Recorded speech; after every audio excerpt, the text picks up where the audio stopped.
Arsene Wenger might be one of the greatest managers in English football history, but that hasn't prevented the Frenchman from receiving criticism for his suggestions on how to change the offside rule. The legendary Arsenal boss has been keeping himself busy since he left the Emirates in 2018. He currently acts as FIFA's Chief of Global Football Development.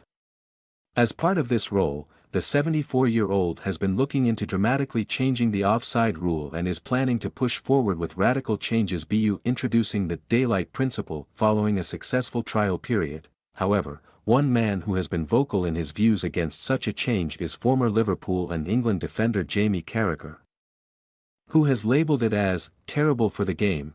Carragher slams new offside rule. The former defender believes the new rule would benefit attackers. In recent months, Wenger has been part of a team that has been overseeing the possible implementation of the Daylight Initiative, which would drastically change the offside rule permanently.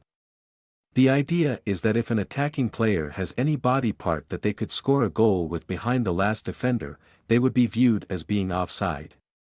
In essence, the attacker's entire body would have to be in front of the last man in order to be penalized. Such a rule would mean that chalked-off goals such as Coventry City's extra-time winner against Manchester United in the thrilling FA Cup semi-final would be allowed to stand.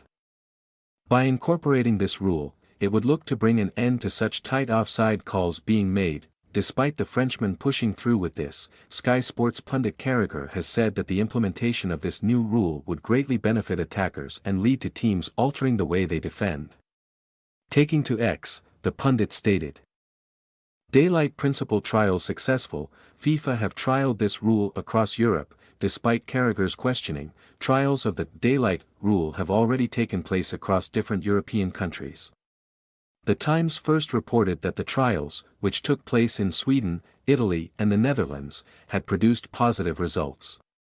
This was then backed up by the Daily Mail, who claimed that Wenger was so impressed by the results that he is set to apply pressure for it to be adopted in more senior competitions. It is believed that there would be some resistance from top-level clubs when it comes to implementing this rule, with Premier League teams only just agreeing for semi-automated offsides to be used in the 2024/2025 season.